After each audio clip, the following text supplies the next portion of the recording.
घरोघरी मातीच्या चुली मालिकेच्या आजच्या भागामध्ये आपण पाहत आहोत. आता सगळेजण कोर्टामध्येच असतात. सगळ्यांना खूपच टेन्शन आलेलं असतं. ऐश्वर्या पाठीमागे येते आणि म्हणते, काय झालं? टेन्शन आले? धक्का बसलाय? काय ना, ह्या सगळ्या गोष्टीला ही जानकी जिम्मेदार आहे. त्या दिवशी ह्या जानकीनं मला खिजवलं नसतं ना, तर हा दिवस तुमच्यावर आलाच नसता.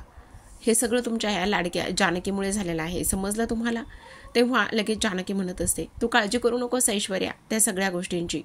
आमच्यावर आलेले हे दिवस सगळे निघून जातील आणि सगळं काही व्यवस्थित होईल. आणि तेव्हाच ऐश्वर्या म्हणते, अगं असे कसे जातील? मी त्यांना जाऊच देणार नाही. त्या दिवशी घरातून बाहेर काढून तू खूप मोठी चूक केलेली आहेस आणि तीच चूक आता तुम्हाला नडणार आहे. त्याच गोष्टीचा इथे मी बदला घेणार आहे. आता लवकरच पुढील कोर्टाची सुनावणी सुद्धा होईल ना. मिळालेल्या साक्षी पुराव्यानुसार रणदिवे कुटुंब खाणार तुरुंगाची हवा. पण असं म्हटल्यानंतर आता ऐश्वर्या मात्र जोराजोरातच हसायला लागलेली असते. बाजूला सयाजी उभं असतात, ते सुद्धा जोराजोरात हसायला लागलेले असतात. तेव्हाच आता जानकी म्हणत असते, पण जिंकणार तर सत्तेच आहे ना. शेवटी विजय हा सत्याचाच होणार आहे ऐश्वर्या, तू काळजी करू नकोस. तुला नाही माहिती, माझ्या कुटुंबाला वाचवण्यासाठी मी खमकी आहे आणि हे असत्यावर सत्याचा विजय होण्याचं स्वप्न तू पाहू नकोस. तुझ्या हे अशा तुरुंग म्हणतेस ना, तू रणदिवे कुटुंबाला तुरुंगात पाठवणार आहे तर, आणि तुझा खोटारडेपणा समोर आणण्यासाठी मी तुरुंगच काय, तुला सुरुंग लावायला सुद्धा कमी पडणार नाही, समजलं तुला? विजय हा शेवटी सत्याचाच होणार ऐश्वर्या, समजलं तुला? आणि विजय हा सत्याचा झाल्यानंतर तुरुंगाची हवा कोण खाणार, काय करणार हे शेवटी न्यायालयच ठरवणार. आणि इथे तो बसलाय ना वर, तोच एकदा सगळ्या गोष्टींची इथे परीक्षा घेत असतो, समजलं तुला? जानकीचं हे रूप पाहिल्यानंतर सगळ्यांना, सयाजीला तर खूप मोठा धक्का बसलेला असतो. असं म्हणून आता जानकी तिथून निघून जाते.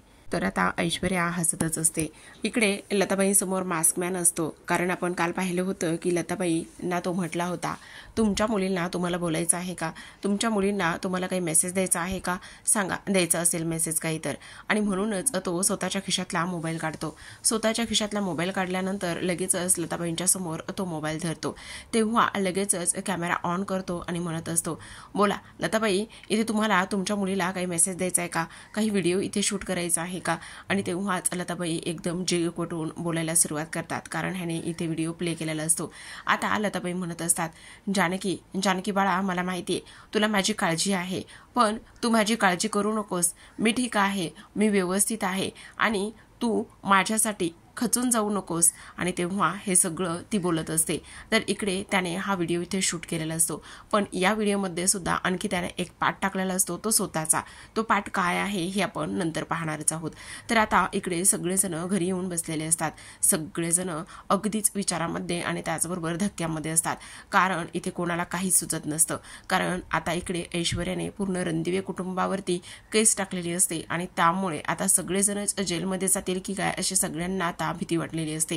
तेव्हा नाना बसलेल्या खुर्चीवर बसूनच म्हणतात, म्हणजे ह्या ऐश्वर्याने अशी उलटी केस आपल्यावर फिरवलेली आहे. तर आता इकडे जो सौमित्र आहे तो म्हणतो, हो नाना, अगदीच तिने असं केलेलं आहे. अगदी शेवटच्या क्षणाला आपण जिंकणार होतो आणि शेवटच्या क्षणाला आपण जिंकणार होतो, त्याचमुळे इथे आता ऐश्वर्याने असा डाव केला, त्यामुळे आता खूपच कमी चान्सेस आहेत, असं सुद्धा आता इकडे सौमित्र म्हणत असतो. तेव्हा आपण पाहतो की सगळेजण एकमेकांकडे खूपच जास्त घाबरून आणि खूप जास्त मोठ्या विचारात आहेत, असंच एकमेकांकडे पाहत असतात.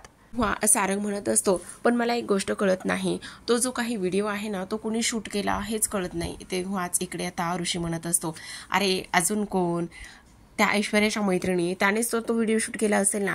पण इकडे जानकी म्हणत असते, नाही, मला अजिबात असं वाटत नाही की ते ऐश्वर्याच्या मैत्रिणी तो व्हिडिओ शूट केला असेल म्हणून, कारण तिने त्या मैत्रिणींना तेव्हाच हाकललं होतं जेव्हा तिचा खरा चेहरा सर्वांसमोर आला. जेव्हा ती आपल्या तावडीत सापडली, तेव्हा मला असं वाटतंय की तो व्हिडिओ शूट करणारा कोणीतरी खिडकीतून तो व्हिडिओ शूट केला आहे आणि तो व्हिडिओ शूट करणारा माणूस मास्क मॅन नसेल. कशावरून?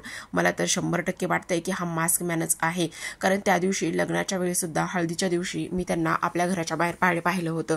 तेव्हा इकडे सारंग सुद्धा म्हणतो, हो, मी सुद्धा त्या दिवशी अंधाऱ्या रात्री त्याला आपल्या घराच्या बाहेर पाहिलं होतं, मग तोच असणार आहे, असं सुद्धा आता इकडे सगळेजण बोलतात. तेव्हाच अवंतिका म्हणते, पण कोणाच्या वाईटावर टपलेलं नाहीये, पण ऐश्वर्या आपल्या वाईटावर टपलेलीच आहे ना. जोपर्यंत त्या मास्कमॅनचा खरा चेहरा आपल्या समोर येत नाही तोपर्यंत तो का करतोय हे सगळं काही, असं आपल्याला हे सगळं समजणारच नाही, असं सुद्धा ती बोलते. तेव्हा आता इकडे आपण पाहतो की मास्कमॅनने व्हिडिओ शूट केल्यानंतर तो म्हणत असतो, बाद झालं आता हा व्हिडिओ तुझ्या मुलीला मी पाठवणार आहे. बोल ना, बोल, तू ह्या व्हिडिओचं काय करणार आहेस, बोल ना. पण असं म्हणून तो म्हणतो, मी काय करणार आहे काय नाही हे मीच ठरवणार आहे, पण तू जास्त रडायला लागलीस तर मी आणखीन जास्त इमोशनल होईल, असं म्हणून मास्कमॅन तिथून जायला लागतो. तर आपण पाहतो की इकडे नाना म्हणत असतात, आता एका बाजूला आड आणि दुसऱ्या बाजूला विहीर, अशीच आपली गत झालेली आहे आता. तर जानकी म्हणते, पण मला खात्री आहे, विश्वास आहे, ह्या सगळ्या गोष्टीतून आपण नक्की बाहेर पडू. तेव्हाच ऋषी म्हणत असतो, हो मला सुद्धा विश्वास आहे, आपलं सगळं कुटुंब एकत्र आहे ना, मग जोपर्यंत आपण एकत्र आहोत तोपर्यंत आपल्याला कोणीच इथे वेगळं करू शकत नाही आणि आपण ह्या सगळ्या संकटावर मात करू. तेव्हा सौमित्र म्हणतो, पण ह्या संकटातून बाहेर पडणं खूप जास्त कठीण आहे, कारण तिने अशी केस टाकलेली आहे आणि त्या केसमध्ये जर तिच्या बाजूने निकाल लागला ना तर आपण पुन्हा एकदा सगळेजण इकडे जेलमध्ये जाण्याची शक्यता आहे, असं सुद्धा इकडे आता तो बोलत असतो. हे सगळं काही सौमित्र असं बोलतो तेव्हा सगळ्यांना खूपच मोठा धक्का बसतो. पण आजी मात्र ह्या सगळ्या गोष्टीवर थांबत नाही, तर आजी लगेच बोलायला सुरुवात करतात. तेव्हा त्या म्हणतात, तर मग चला पुन्हा एकदा इथे रणदिवे कुटुंबाला सुरुंग लागला म्हणायचं. तेव्हा लगेचच असं इथे ऋषी म्हणत असतो, अगं आजी काय हे तू अशी कशी बोलू शकतेस, अगं काय चाललंय तुझं हे. तेव्हाच आजी म्हणतात, का मी काय चुकीचं बोलत आहे, मी तुम्हाला 1000 वेळा सांगितलं होतं त्या ऐश्वर्यासोबत पंगा घेऊ नका, त्या ऐश्वर्याच्या नादी लागू नका, मला माहिती होतं ती एवढी शांत बसणार नाही, ती काहीतरी करेलच म्हणून, ती खूप हुशार आहे. तेव्हा सारंग म्हणतो, काय ग आजी, उठलं सुटलं तुला त्या ऐश्वर्याचा का बरं एवढा पुळका आहे, प्रत्येक वेळी तू त्या ऐश्वर्याची बाजू का आणि कशामुळे घेत असतेस बरं. तेव्हाच इकडे आता आजी म्हणतात, का घेऊ नको, का नको बाजू तिची घेऊ, अरे हे सगळं आज ह्या जानकीमुळे झालेलं आहे, जानकी ह्या सगळ्या गोष्टीला जबाबदार आहे, काय गरज होती त्या ऐश्वर्याला खिजवायला जायची, काय गरज होती ऐश्वर्याच्या विरोधामध्ये ह्या सगळ्या काही गोष्टी ते करायची. तेव्हाच आता इकडे सुमित्रा म्हणते, अगं आई काय हे, शांत बस जरा. का मी का शांत बसू, कारण मला माझ्या कुटुंबाची काळजी आहे, जर सगळेजणच इथे जेलमध्ये गेले तर सगळ्यांनाच इथे सगळ्यांच्या विरोधात तिने इथे कंप्लेंट टाकलेली आहे, केस फाईल केलेली आहे, मग सगळ्यांना जेलमध्ये जावं लागलं तर मला माझ्या कुटुंबाची काळजी आहे ना, ह्या सगळ्या गोष्टीला जबाबदार ही जानकी आहे, ह्या जानकीला तुम्ही खूपच डोक्यावर पकडून ठेवलेला आहे, डोक्यावर इथे ठेवलेला आहे, असं सुद्धा आजी इथे बोलत असतात. अगं आजी काही काय बोलतेस तू. आणि तेव्हा सौमित्र म्हणतो, हे बघ मी अजून जिवंत आहे आणि मी जोपर्यंत जिवंत आहे ना तोपर्यंत जानकी बहिणी आणि त्याचबरोबर घरातील कोणालाही मी काही होऊ देणार नाही. आणि तेव्हा इकडे आता जी काही जानकी आहे ती म्हणत असते, काय चुकीचं बोलतायत आजी, त्यांच्या बोलण्यामध्ये तथ्य तर आहेच ना, हा सगळा प्लॅन माझाच होता, माझ्याच प्लॅनमध्ये तुम्ही मला इथे हातभार केला किंवा मदत केली, मी जर हा प्लॅन केला नसता तर आज आपल्या सगळ्यावर ही वेळ आलीच नसती ना, असं सुद्धा आता जानकी म्हणते. तेव्हाच अवंतिका म्हणते, वहिनी प्लीज तुम्ही स्वतःला दोष देऊन घेऊ नका, आणि ती ऐश्वर्या कशी आहे काय आहे ह्या सगळ्या गोष्टी आपल्याला माहिती आहेत ना.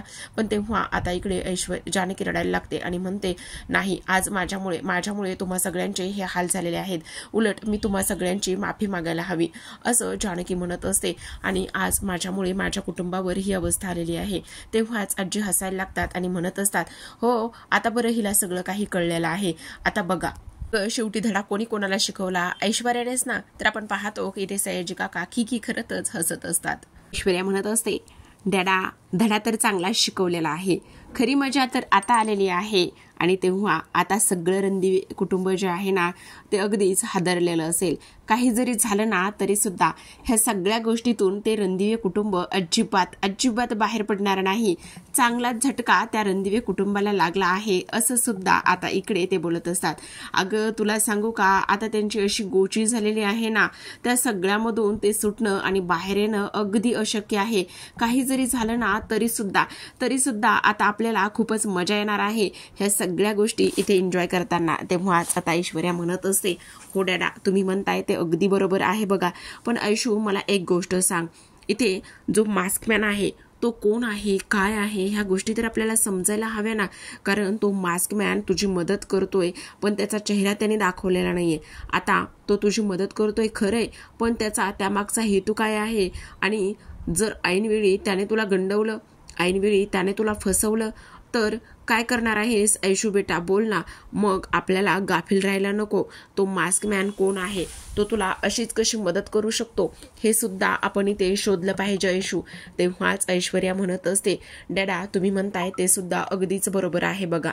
त्याच्या मुखवट्या मागचा खरा चेहरा आपल्याला माहिती नाहीये. अगं उगाचच तुला एक गोष्ट सांगू का, तो रणदिवे यांच्या विरोधामध्ये तुला मदत का करतोय, बोल ना ऐशू. त्यासाठी आपल्याला ते सगळं महत्वाचं आहे. आणि तेव्हा ऐश्वर्या म्हणते, डॅडा बरोबर आहे तुमचं, ते तर आपण सगळं काही करूयातच, पण त्या रणदिवेना अगोदर भुईसपाट करूयात, आणि भुईसपाट झालेले रणदिवे मग खरी मजा येणार आहे. डॅडा असं काही मी त्यांच्यावर दावा टाकणार आहे ना की ते सगळे रणदिवे कुटुंबे मातीमोल झाले पाहिजेत, कर्जबाजारी झाले पाहिजेत. जानकी आता बघ, मी तुझे असे हाल करणार आहे ना, नाही तुला माझ्या पायाशी आणलं तर नाव ऐश्वर्या रणदिवे आणि ऐश्वर्या सेज विखे पाटील लावणार नाही, असं इथे ती बोलत असते. तर आपण पाहतो की इकडे आता सुमित्रा येऊन बसलेली असते. खरं तर बिचारी ना अगदीच विचारामध्ये असते. आणि तेव्हा इकडे आता लगेचच आपण पाहतो आजी तिथे येतात आणि म्हणतात, काय ग सुमित्रा, कसला विचार करतेस, काय झालं आता तुला? तर ना जानकीचे गुडवे गात असतील मनातल्या मनात, आता ना जेलमध्ये जाण्याची तयारी ठेवा, असं इथे बोलल्यानंतर आता लगेचच आपण पाहतो सुमित्रा खूप घाबरते. आणि सुमित्रा घाबरल्यानंतर इकडे तिला खरं तर हे स्वप्नच पडतं, कारण घरामध्ये पोलीस आलेले असतात. आणि घरामध्ये पोलीस आल्यानंतर इकडे ते जानकी आणि ऋषिकेशला बेड्या ठोकून घेऊन जात असतात आणि म्हणत असतात, तुम्हाला आत्ताच्या आत्ता आमच्यासोबत पोलीस स्टेशनमध्ये यावं लागेल, कारण तुम्ही इथे ऐश्वर्याचा छळ केलेला आहे आणि तुमच्या विरुद्ध ही तक्रार आहे. असंच आता इथे सुमित्राला स्वप्न पडलेलं असतं. आणि सुमित्रा खाडकन उभी राहते. खाडकन उभी राहिल्यानंतर ती खूप घाबरलेली असते. घाबरल्यानंतर लगेचच आता इकडे आजूबाजूला पाहते, पण आजूबाजूला पाहिल्यानंतर ते फक्त आणि फक्त इथे एक स्वप्नच असतं, हे सुद्धा तेवढंच महत्वाचं आहे. तेव्हाच आजी म्हणतात, गाई काय हे काय बोलतेस तू, का अशी माझ्या मनामध्ये काही नाही ते विचार भरवतेस? अगं तू जानकीबद्दल चांगला विचार करूच शकत नाहीयेस का? काय ग तुझं एवढं जानकीने का वाईट केलेलं आहे? तू तिच्याबद्दल सतत इथे कडवटपणा मनामध्ये काच ठेवत आहे? अगं असं का करतेस? हे बघ, मी तुझी आई आहे आणि तू मला थांबवू शकत नाही. आणि मी काय बोलते, मी तर खरंच बोलते, कारण तुम्ही सगळे रणदिवे जेलमध्ये जाणार आहात. ऐश्वर्याने तुमच्या विरोधामध्ये खटला भरलेला आहे आणि त्यामुळे अलर्ट करणं हे माझं काम आहे. अगं आई, पण असं काय करतेस ते? अगं वेडीयेस का? इथे स्वतःच्या मुलाचा विचार कर, पोटच्या मुलाचा विचार कर. अगं तो ऋषिकेश सावत्र मुलगा आहे. तेव्हा सुमित्रा म्हणते, बास हं आई, मी अजिबात तुझं हे असलं ऐकून घेणार नाही. अगं असं कसं म्हणतेस? सगळं काही जानकी आणि ऋषिकेशवर ढकलून दे म्हणून नाही, तो माझा मुलगा आहे. अगं पोटच्या मुलाचा विचार कर ना, तो सावत्र आहे आणि असं काय करतेस तू? हे बघ, ऐश्वर्याने आता इकडे वेठीस धरलेला आहे आणि ऐश्वर्याने खटला टाकल्यामुळे आता सगळं काही असं होणार आहे. आणि त्यामुळे मी आणखी एक गोष्ट तुला सांगते, उगाचच माझ्यावर ओरडू नकोस, कारण तुम्ही सगळे रणदिवे आता गोत्यात येणार आहेत आणि ऐश्वर्या इथे आता तिने डाव टाकलेला ती जिंकणार आहे, समजलं तुला? तर आता आपण पाहतो इकडे चांगलीच आजीने सुमित्राची कानभरणी केलेली असते. तेव्हा आजी म्हणत असतात, काही कर, ऐश्वर्याची हवं तर फोन करून माफी माग, तेव्हा बघ ती नक्कीच तुला माफ करेल. तर इकडे जानकी अगदीच विचारात बसलेली असते. तेव्हा ऋषी तिथे येतो आणि म्हणतो, जानकी काय झालेलं आहे? तेव्हा जानकी म्हणते, बघा ना ऋषिकेश, काय होऊन बसलेलं आहे, अगदीच होत्याचं नव्हतं सगळं काही झालेलं आहे. काय ठरवलं होतं आणि काय झालंय, असं व्हायला नको होतं ना. म्हणजे ऐनवेळी कोर्टामध्ये हे सगळं झालं. जेव्हा घरातून निघलो तेव्हा असं वाटलं होतं की हे केस प्रकरण कोर्ट कचेरी हे आता संपेल आणि सगळं काही व्यवस्थित होईल. तेव्हाच ऋषिकेश म्हणतो, हे बघ, तू केव्हापासून एवढी खचून चाललेली आहेस, तू एवढी खचून जाऊ नकोस, प्लीज शांत हो ना. बघ, तू अशी खचून जाऊ नकोस. तेव्हाच आता जानकी म्हणते, कशी खचून जाऊ नको ऋषिकेश, सांगा ना, बोला. हे बघा, सत्यावर असत्य जिंकता कामा नये, असत्याचा विजय होता कामा नये. किती नाही म्हटलं तरी सुद्धा सत्य हे सगळ्यांसमोर आलंच पाहिजे. आणि तेव्हा ऋषिकेश म्हणतो, हे बघ, सत्याचाच विजय होईल, तू नको काळजी करूस, आपलं खरं आहे आणि आपण इथे सगळं बाजूनी आपली खरी आहे आणि ते एका व्हिडिओमुळे हे सगळं काही झालेलं आहे. पण ऋषिकेश, तुम्हाला माहिती ना, त्या ऐश्वर्याला इथे सत्य ओरबळून घेण्याची खूप जास्त सवय आहे आणि त्यामुळे ती त्याच पद्धतीने इथे विचार करत असेल. तेव्हाच ऋषी म्हणत असतो, बघ, तू अशी खचून जाऊ नकोस, धीराने घे, हार मानू नकोस. तेव्हाच आता जानकी म्हणत असते, पण ऋषिकेश, तुमच्या एक गोष्ट लक्षात येते का? आई जिवंत आहे ही गोष्ट महत्वाची आणि ती ऐश्वर्याच्या ताब्यात नाही हे सुद्धा तेवढंच महत्वाचं आहे. आणि ती मास्कमॅनच्या ताब्यात आहे. पण हा मास्कमॅन कोण आहे, काय आहे, तो आपल्याला असा त्रास का देतोय, हे सगळ्या गोष्टी आपण शोधून काढल्या पाहिजेत.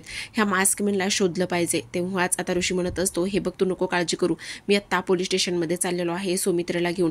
पोलिसांची काही मदत मिळते का ते पाहूयात, तू काळजी काळजी करू नकोस. तर आपण पाहतो इकडे आता सुमित्रा म्हणते, आई म्हणते तसं ऐश्वर्याला फोन केला पाहिजे का, ऐश्वर्याला फोन करून माफी मागितली पाहिजे का. नाही नाही असू देत, काही फरक पडत नाहीये, माझ्या मुलांकरिता मी ऐश्वर्याला फोन करतेच. असं म्हणून सुमित्रा लगेच मोबाईल हातामध्ये घेते. तर ऐश्वर्या इकडे मस्त कॉफी एन्जॉय करत असते. आता फोन केल्यानंतर ऐश्वर्या म्हणते हॅलो. तेव्हा लगेच सुमित्रा म्हणते, ऐश्वर्या काय ग, का करतेस हे सगळं काही असं, अगं तुझा मी एवढं का वाईट केलेलं आहे, तू काय केलेलं आहेस हे असं, अशी का वागत आहेस ग बाई, प्लीज असं वागू नकोस ना, अगं तुला कळतंय का तू काय करतेस म्हणून. तेव्हाच ऐश्वर्या म्हणत असते, हां बोला ना, आणि तुम्हाला आत्ता माझी आठवण येते आणि मी काय करायला हवंय काय नको आता हे सगळं तुम्ही सांगणार आहात का मला. पण आम्ही तुमचं काय बिघडवलंय काय एवढं. अच्छा, म्हणजे आता तुम्ही केलेल्या पापांचे धडे मी इथे गिरवून दाखवू का. तुमचा सौमित्र मुलगा इथे लग्नातून पळून गेल्यामुळे मला तुमच्या दुसऱ्या मुलासोबत लग्न करावं लागलं. तुमची ती लाडकी जानकी, तिने तर कमी छळ केला नाहीये माझा, आणि तुम्ही सुद्धा काही कमी त्रास नाही दिला मला. सतत अपमान करत राहिलात, सतत नाही ते बोलत राहिलात आणि सतत इथे नाही त्यावेळी मला हात धरूनच घराबाहेर हाकलत राहिलात. वाच इकडे आता सुमित्रा म्हणत असते, अगं ऐश्वर्या विसरून जा ना ते सगळं. तेव्हाच ऐश्वर्या म्हणते, अगं काय विसरून जा म्हणताय, कसं विसरू कसं मी हे सगळं, शक्य तरी आहे का ह्या सगळ्या गोष्टी विसरणं. आणि ठीक आहे, तुम्हाला असं वाटतंय ना की मी विसरावं म्हणून, बरं ठीक आहे, एका क्षणाला विसरते मी सगळं, पण त्याकरिता तुम्हाला माझी माफी मागावी लागेल. मागता तुम्ही माफी. तेव्हाच आता इकडे सुमित्रा विचार करते आणि म्हणते, लगेच सुमित्रा म्हणते, सॉरी ऐश्वर्या, हां असं नाही, तुम्ही नीट म्हणायचं आहे. तुम्ही काय म्हणायचं आहे, सॉरी ऐश्वर्या, मी चुकले, मी हरले, मला माफ कर प्लीज. तेव्हा लगेच सुमित्रा म्हणते, सॉरी ऐश्वर्या, मी चुकले, हरले, मला माफ कर प्लीज. असं म्हणता क्षणी आता इकडे सुमित्राच्या डोळ्यातून पाणी ओघळत असतं. माझं चुकलं, माझ्या मुलांचं चुकलं, माझ्या मुलावर केलेली केस तू मागे घे. तेव्हाच ती म्हणत असते, गपग म्हातारे, मी काय एवढा मोठा डाव रचला आहे तो फक्त आणि फक्त केस मागे घेण्यासाठी नाही रचलेला आहे. तुम्हा रणदिव्यांना सगळ्यांना रस्त्यावर आणल्याशिवाय मी शांत बसणार नाही. तेव्हाच आता इकडे सुमित्राला खूपच मोठा धक्का बसलेला असतो. ती म्हणत असते, ह्या ऐश्वर्यावर तुम्ही खूप अन्याय अत्याचार केलेले आहे, त्यामुळे आता बघा ही ऐश्वर्या काय करते ते. असं म्हणून तिने फोन कट केलेला असतो. तर आपण पाहतो आता इकडे सुमित्रा खूप शांत झालेली असते. तिला खूप मोठा धक्का बसलेला असतो की ऐश्वर्याचं एवढं सगळं काही करून सुद्धा तिनं काहीच इथे प्रतिसाद दिलेला नसतो. तर आपण इकडे दुसऱ्या बाजूला पाहतो, जानकी तिच्या खोलीमध्ये असते आणि जानकी विचारातच असते. तेव्हाच तिच्या मोबाईलवरती एक मेसेज शो झालेला असतो. तो मेसेज नाही तर फक्त आणि फक्त एक मेसेजद्वारे व्हिडिओ आलेला असतो. त्या व्हिडिओमध्ये तिची आई इथे लताबाईंचा एक व्हिडिओ असतो जो की त्याने शूट केलेला असतो. इथे लताबाई बोलत असतात, जानकी तुला माझी खूप आठवण येते ना बाळा, पण तू काळजी करू नकोस, मी ठीक आहे, मी व्यवस्थित आहे, तू मला शोधण्याचा प्रयत्न करू नकोस, माझी काळजी करू नकोस, मी ठीक आहे. आणि तुला आणखी एक गोष्ट सांगू, त्या मास्कमॅनवर अजिबात भरवसा ठेवू नकोस, तो एक नंबरचा मूर्ख आहे आणि तो फसवतोय बघ, त्याच्यावर अजिबात विश्वास ठेवू नको. तेव्हा लगेचच आता मास्कमॅनचा व्हिडिओ पुढे शूट होत असतो. मास्कमॅनने असं बोललेलं असतं की काय मग जानकी, तुला तुझ्या आईला भेटायचंय, तुला तुझी आई पाहिजे असेल तर मला इकडे बाहेरच्या देवळामध्ये त्या मंदिरामध्ये येऊन ताबडतोब भेट. असं म्हटल्यानंतर लगेचच मास्कमॅन म्हणतो, तुला लताबाई तुझी आई हवी आहे ना, तर मग ताबडतोब येऊन भेटायचं आहे. आणखी एक गोष्ट, घरामध्ये तू येतेस ही गोष्ट कोणालाच सांगायची नाही, समजलं तुला. असं सुद्धा आता इकडे त्या व्हिडिओद्वारे इथे मेसेज आलेला असतो. तेव्हा आपण पाहतो की लगेचच आता जानकी खूपच मोठ्या विचारामध्ये हरवलेली असते. तिच्या तर हातातून तो मोबाईल जो आहे तो एव्हाना खाली सुद्धा पडलेला असतो. तिची आई जिवंत आहे आणि त्याचबरोबर हा मास्कमॅन जो आहे तो आईच्या ताब्यात आहे. आणि आता तर इकडे तो म्हणत आहे, जर तुझी आई तुला हवी असेल तर तू इकडे मला गावाबाहेरच्या मंदिरामध्ये सुद्धा येऊन भेट. तर आता प्रेक्षकांनो, आजच्या भागामध्ये एवढंच. उद्याचा भाग पाहायचा असेल तर लगेच चॅनलला सबस्क्राईब करा. उद्याच्या भागामध्ये आपण पाहतो की आता सौमित्र आणि त्यावर आता इकडे जो ऋषी आहे हे दोघे जण पोलीस स्टेशनला येऊन पोहोचतात. दोघे पोलीस स्टेशनला येऊन पोहोचल्यानंतर पवारांकडे इथे ते विनंती करून इथे हे करत असतात, म्हणजे मदत मागत असतात की प्लीज काही करा, पण इथे मास्कमॅन कोण आहे हे शोधण्यासाठी आम्हाला तुमची मदत हवी आहे. लताबाई ज्या आहेत ना, जानकीची आई, त्या मास्कमॅनकडेच आहेत आणि तो मास्कमॅनच इथे ऐश्वर्याला मदत करत आहे. प्लीज काही करा, पण तुम्ही आमची मदत करा. तेव्हाच पवार म्हणतात, सॉरी टू टू से, पण आता मला इथून पुढे तुमची मदत नाही करता येणार, मला माफ करा. तेव्हा असं बोलल्यानंतर आपण पाहतो की आता इकडे ह्या सगळ्यांना खूप मोठा धक्का बसलेला असतो. तर आता प्रेक्षकांनो, इकडे आपली जानकी जी आहे ती मास्कमॅनला भेटायला गेलेली असते. जेव्हा मंदिराच्या तिथे मास्कमॅनला भेटायला जाते तेव्हा आता इकडे जानकी म्हणत असते, कोण आहेस, कोण तू, आणि तुला काय हवंय? माझ्या आईला असं का तू ठेवलेलं आहेस? काय करतोस माझ्या आई बरोबर? तू सांग ना, बोल, काय संबंध, काय नातं आहे माझ्या आईसोबत तुझं? का त्रास देतोयस तू आम्हा सगळ्यांना? आणि तेव्हाच आता इकडे जानकी म्हणत असते, मला माहिती माझी आई तुझ्याकडे, पण माझ्या आईला जर काही झालं तर मी तुला सोडणार नाहीये, समजलं? ह्या सगळ्या गोष्टी तू अशा सहजासहजी करत नाहीयेस, नक्कीच तुला काहीतरी हवं आहे, बोल ना. तेव्हाच आता इकडे मास्कमॅन म्हणत असतो, अगदीच बरोबर आहे जानकी, तू बरोबर ओळखलेला आहेस, मला काहीतरी पाहिजे म्हणूनच मी ह्या सगळ्या गोष्टी करतोय. बोल, तू देणार आहेस का तुझ्या आईच्या बदल्यात? तेव्हा आता लगेचच इकडे जानकी म्हणते, माझ्या आईच्या बदल्यात तुला हवी ती गोष्ट मी द्यायला तयार आहे. माझा जीव जरी मागितलास तरी सुद्धा मी इथे तो तुला द्यायला तयार आहे, पण बोल, तुला काय हवं आहे ते बोल. तेव्हा आता इकडे मास्कमॅन त्याची मागणी सांगत असतो. तो म्हणत असतो की मला तुझ्या आईच्या बदल्यामध्ये इथे तुझ्या रणदिवेंच्या घराचे सगळे जे काही प्रॉपर्टी पेपर आहेत ते प्रॉपर्टी पेपर हवेत. मला प्रॉपर्टी पेपर आणून दे आणि तुझी आई तू घेऊन जा. बोल, देणार आहेस का ते प्रॉपर्टी पेपर? असं सुद्धा आता इकडे तो बोलत असतो. तर आता प्रेक्षकांनो, तुम्हाला काय वाटतं, जानकीचा नवीन प्लॅन काय असेल? इथे मास्कमॅनच्या ह्या सगळ्या बोलण्यामध्ये ती येईल का, किंवा रणदिवेंच्या सगळ्या काही जी प्रॉपर्टी आहे ती सगळ्या प्रॉपर्टीचे जे पेपर आहेत ते इकडे जानकी आता ह्या मास्कमॅनला देईल का? काय वाटतं कमेंट बॉक्समध्ये नक्कीच कमेंट करून सांगा. त्याचबरोबर आता ऐश्वर्या खरंच यांच्यावर केस करून त्यांना कोर्टामध्ये खेचेल, त्या बदल्यामध्ये आणखी ऐश्वर्याची काही नवीन मागणी असेल, पाहूयात येणाऱ्या पुढील काही भागामध्ये. तोपर्यंत तुम्ही चॅनलला सबस्क्राईब करा आणि व्हिडिओ पाहत राहा. कमेंटद्वारे सुद्धा तुम्हाला कोणाचं कॅरेक्टर छान वाटतं हे सुद्धा सांगायला विसरू नका. व्हिडिओ पाहिल्याबद्दल धन्यवाद.